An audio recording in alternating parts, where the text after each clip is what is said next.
Hello, welcome back to the GameSpot stage right here at E3 2014. E3 is not the only thing that's on right now. Oh no, I'm going to be sitting on not even this stage. I'm going to be sitting on the other stage when the FIFA World Cup in Brazil 2014 kicks off. Brazil versus Croatia. I'm very sad that I'll be missing it, but I'm very happy to have lead producer of the games, Nick Cannon, on the stage. Pleasure to meet you, sir. And you, thank you for being here. FIFA 15, last year was an interesting year for you guys. You obviously released the we can now call past-gen version of FIFA 14. And then you also released the next-gen version, which was actually substantive, very different to what the other one was. 15, is it a now unified experience, or what are you bringing new to the table? No, I mean, I think what we did last year and what we'll always continue to do is we'll always drive innovation on Gen 4 in particular. I mean, we're still moving forward on the Gen 3 consoles, making that'll see significant improvements this year, but we don't want the technology to be hamstrung by, you know, the old consoles. We're driving the innovation as much as we can on, you know, on Xbox One and PlayStation 4, and obviously this year we've also announced that the next gen version will be also on PC, whereas last year was based on Gen 3. So really trying to drive the innovation. I think a lot of people will be happy about that. Absolutely. I'm assuming that was an issue with, you know, I'm just talking to this. You're my hat trick of EA folks for sports games. Right. That is a problem when you're trying to make games every single year, surely. Well, yeah, I mean, when you're making a game for a new console, you've got to make the game while the machines are also being made. So it's a difficult thing to do. We had a team on it for a couple of years, making sure that transition was really strong. I think everyone understands we didn't quite get it right the last transition, so we made sure that the game was fully featured, all the major features were on there, and then spent time to also innovate for the new hardware. So the base was there, and then obviously now this year we can bring that same technology to PC. FIFA 14 for next gen was definitely a strong transition. What are you guys doing with 15? Really a lot of stuff this year. So it's given us that great base to really start to innovate again. So, you know, a number of things that we're doing is around like the player model. So we've completely reworked all of our player models this year. I don't know if we're going to see it on screen, but yeah, I think we got some Messi. Got Lionel Messi here, just showing just how athletic he looks. He looks lean. He looks toned. We felt at times previously our player model looked a bit, you know, that the shirt would look a bit baggy. They were a bit dropped in the shoulders. So spent a lot of time making sure that looks great. And as you can see it here, just how much more athletic he looks, more toned around the shoulders and the arms. So completely reworked our player model. And also the animation rig underneath it. The next thing that we've done is some technology we've been working on for a couple of years in the background that we're going to be bringing in. So if we see a screenshot now of the full game, we're going to see a screenshot of FIFA 14. Okay. As you see right here, it looks a little bit, I mean, this looks great. We're very proud of this game. Yeah, it looks like Arsenal are going to beat Man City as well. Exactly. I'm pretty happy about that. But you don't see, there's no detailing in the pitch. It looks a little bit flat, and then if we transition to the next screenshot, you'll see that's how it looks now on 15. Wow, okay. So it's a dramatic difference. You've got all the sort of detailing in the pitch itself. And this is using a technique that we call physically based rendering. As I say, we've been working on that for a couple of years. You can only do it with the sort of power of the new console. So really pleased with that. I don't know if we've got a video that shows the time lapse of how the footprints work, but if we bring that up, we're actually simulating the footsteps of every single player on the pitch. Not only do you see footprints, you'll see slide marks or slide tackles. We also now have cloth, so when you do that slide tackle, you'll start to see dirt on the kits as well. So it's also, you know, it's bringing the game to life. It makes it look a lot more realistic and authentic. And we think it's a huge step forward in our, in our visual quality. Yeah, cutting up the Etihad is always a fun experience. Exactly. I didn't like that's how one of the, no, sorry, not the Etihad. I was thinking of the Emirates. Emirates is one of the best pitches around. Yeah, pristine as well. Amazing. Truly amazing. So how bad can that stuff get? Can you like really cut up pitches? You like can cut it up and you'll see it's different. You just saw a glimpse of it at the end there when it goes to rain. You'll see it's more mud than it is sort of, you know, when it's a clear day, you get the footprints. It's just pushing the grass down. Whereas you see you know, when it's wet, you'll start to see it gets a bit more muddy. Excellent. In terms of the player movement, player control, every single year you guys, it's almost like a good problem to have in that you seem to be, the community seems to generally have only maybe one or two little niggles. The general control and how the players move is fundamentally sound. So every year, how do you address what you want to do next? Because there's obviously a pressure to do something. But then when the fundamental basics are working so well, how do you decide what you want to work on? Well, we look at lots of different elements. It's, you know, every year we look at the game and it's, okay, how can we improve it? How can we make that next leap forward? And Like last year, we introduced on the next-gen console the step-based locomotion. You know, it was a dramatic change in the look and the feel of our game, but we did get some feedback from our community that it felt at times unresponsive. So we've worked a lot on that, a lot more animation coverage, a lot more agile, tight turns, and I think, you know, people have played it just completely feel the difference this year. I think we've got some the game footage here where we're going to show a new technology around some of the emotion. I know one of your favorite players is Nasri, who we're going to see here. So actually, he's just been fouled by Neymar. Okay. So in this situation, we're actually monitoring the emotional state of all 22 players on the pitch. So Neymar has probably had a couple of bad challenges on Nasri, and you can see he's reacting to that. So there becomes a reaction. But if we just wind it back, we've actually got Aaron McCarty, our lead gameplay producer, in the back here controlling the game. If we wind it back, you're actually going to see in the background Yaya Toure puts his arm up, and he's actually appealing for the yellow card. If we move it forward, you've got Iniesta just in behind the referee, and he knows the card's coming. Yeah. So all of these players now are reacting to different situations. If we move it forward, you're going to see Messi and Dzeko. Dzeko applauds the decision. Messi doesn't like the decision. They know it's one of his, Messi knows it's one of his best players on his team. The players now have a memory, they now have context, they understand what's going on, and you'll start to see, not just in these situations, but also a big goal at the end of the game, players will react differently than a goal early on, and they'll also, in this case, bad challenge. It might be it was a great tackle, a game-saving tackle, players will come in and congratulate them. Excellent. So it gives this emotional state and this intensity. I mean, I think you'll agree, football's the most emotive sport there is, and we really wanted to bring that down onto the pitch. Actually, if Nasri didn't cool off, if he was a little bit cooler, then maybe he'd be going to the World Cup with France as well. Exactly, there you go. Poor guys. So the next thing I think we're going to show here is what we're doing. And again, I talked about the responsiveness and the feedback we got from the community last year. It's not just about the player movement itself this year. We wanted to make the game responsive in all areas, even more responsive, should I say, in more areas.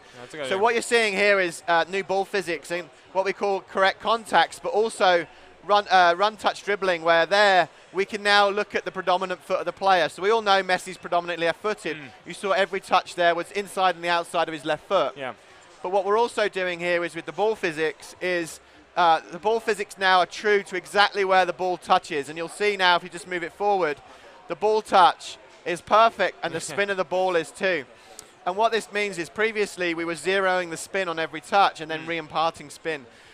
What this does is it looks great, but actually what it really does is the responsiveness and fluidity in passing just gone to another level. So really a huge difference there, around passing the ball. And as you'll see as we just finish off here with a shot, it looks really nice as well. And you can see the grass. When when the PlayStation 4 version of this came out, I spent a embarrassingly long amount of time just uploading screenshots from this thing, like pretending I was it was almost like I was playing sports photography simulator and just taking stupid shots, like low depth of field shots behind Chesney's head of what it's like when.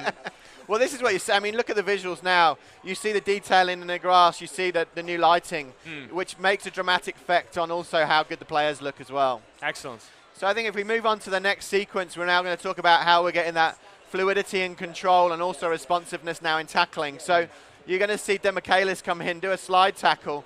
And actually, just as we pause it here, this is our physics system coming in as well. He actually braces because he knows there's going to be a touch on him, so he actually puts his arms up. He grimaces as he comes up. And as he comes out of this situation here, he'll actually come up dribbling. And we never had get-up dribbles before. So again, you lost that responsiveness and control in that situation. So he gets up and comes out dribbling.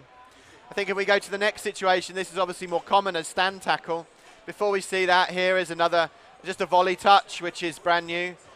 You'll see the ball control. You'll see the spin on the ball here. But look at now the defender and the tackle. He comes up and the ball stays close. Yeah. Previously, the ball, you probably know, it gets quite far away from you. Quite often goes back to the opposition. Yeah. It felt unresponsive. It was frustrating. This is what we call a possession tackle. So, again, much more feeling of control around tackling the ball. And then if we go into the next one, this is a new physics again and control. Shoulder challenge here, easing the player off the ball, using that body position. And then I think we've got one more coming up now. This is all about our new AI. So we want the AI to feel like much more like we're playing against each other, more human-like. Players will now, we were talking about Chelsea earlier, the City are actually now parking the bus on you. Okay. So they're actually up, up a goal late They want to protect that lead, so they're actually, you can see here, 10 men completely behind the ball. And Barcelona, who we all know go a little bit more tiki-taka style, later on in the game are actually going to go more direct. So you can see here Iniesta actually plays a great ball into Messi, but there's all the systems coming into play. So I'll just show you here the emotion system. Messi makes a nice run along the line and actually points, I want the pass here, put it in here for me. He comes in, it's a great ball in. If we just pull back slightly, you'll see Kompany actually is appealing for offside because it's tight. That's a new volley type. Obviously nice contact with the ball. And now we have a get-up celebration that we've never had before. He gets up. It's a big goal at the end of the game. He's getting up, celebrating. City is still appealing for offside. Joe Hart's let in a goal. Gets up, and then he realizes that the flag's up. Excellent. So we've got a slight delay now on the offsides. It's all those details. Exactly. And then he starts to celebrate, and then he turns and realizes, oh well, you know, he's offside. So you can see Joe Hart still thinks he scored. So, so yeah, this is about bringing that emotional feeling. And you know what we really want to do is these are all the feelings you get when you're watching the game in TV. Yeah. We didn't feel we always had that sort of emotional reaction from the players. At times they wouldn't do a lot. Again, it's bringing that emotional reaction in you, the player, that just adds to your experience. What's it like focusing so much on these details, which oftentimes when a player is playing the game, perhaps they realize it, but they don't realize they're seeing it? I think it's the entire package, and I would want to point out that the focus for us is always gameplay. The number one thing, our biggest, the biggest size of our team is gameplay, and it always will be. But these details just add to that experience, add to that feeling of authenticity, which is so important in any game. So, it's that balance. But for me, when you see the reactions, it's what you expect to see. It's what you see on TV. It's what makes that the sport that we love, that connection for you. So, whilst he might not jump out of you that first minute, it then feels very natural. Cool. I'm going to take a couple of questions from the community as well. Absolutely. First one, Excalibur Chris asking, dynamic weather. Obviously, there's always loads of different weather in FIFA games. Have you guys ever tried to play with the idea of bringing in rain and then dries up? Yeah, it's a great idea. We won't have it this year. It's not something that we have the ability to do right now, but I think it's a great idea. Bunch of questions about modes. Obviously, the last generation, the next gen version had stuff like online friendlies and custom tournaments, and tournament mode weren't in it. Are you guys going to address it this time? Yeah, very happy to say tournament mode's back in, and so is guest play. So the two major things that unfortunately we just couldn't get to as we move to the new consoles are both back in this year. Yes. Excellent. I'm assuming Ultimate Team will be making a return on both versions as well. We'll be talking about Ultimate Team in a lot more detail with the new things in there in the next month or so. Excellent. Obviously, a very important mode for us. Might be a little bit specific. It's a question I have. I remember the online friendlies in the next gen version were only for people on your friends list. Are you guys going to have open matchmaking again? So we do. I mean, we have the online. We have seasons, which is your completely open, play anyone. It's an incredibly popular mode in our game. We obviously added the promotion and relegation to it back in FIFA 12, so that's all there. But the friendlies part is specifically for your friends. Have that. People that you know, and then you go and play seasons to play anyone in the world. Okay, fair enough. I think that's a bunch of questions coming in, but I think we've basically covered everything, especially in showing the new physics for the game as well. I mean, the one thing I will say as well is just, again, the community feedback's incredibly important to us. We talked a lot about responsiveness. Obviously, we've got a lot of feedback in the last year about headers and through balls, overpowered headers. So I will point out that a lot of the work we're doing at the contacts with the ball actually has quite a big effect on those as well. So one of the issues we had with through balls last year was at lower pace, the error on the through balls wasn't as much as we'd like. So we're tuning that, but also the contacts help with that. We're tuning the headers. Crosses now won't be quite as powerful because, again, it's harder to get a perfect cross because of the way the ball physics work. But we're also tuning it, so we really do listen to the feedback we're getting. We understand it, and obviously we'll be looking at that for this year as well. I've got one last question, and it's in my ear, and I'm only asking this because we have a FIFA League at GameSpot, and there's one thing that we realized a couple of weeks ago. When you're doing random games, if you hit random game, we do the 5 random game, hit it 5 times, and then you land on whatever team you get. Right. We keep getting the same 3 teams. Oh, really? Spain, Scotland, and some Mexican Premier League team. And I've put it out on Twitter, and apparently, what is it? Monterrey, right? Monterrey. So, and I put it out on Twitter, and people were like, "Oh, I keep getting this, this, and this." Whoever's coding that random thing, just make it a bit more random. Have a look. It's good feedback. Thank you. Nick We'll take a look. VA, Great to be here. Thank pleasure. you. FIFA 14 for next gen and previous gen. When are they out? 15. FIFA 15. Oh, yeah. There you go. Out E3 2014. it's out at the end of September. Awesome. Thanks very much for All coming on right. stage. I Great really to be here. appreciate it.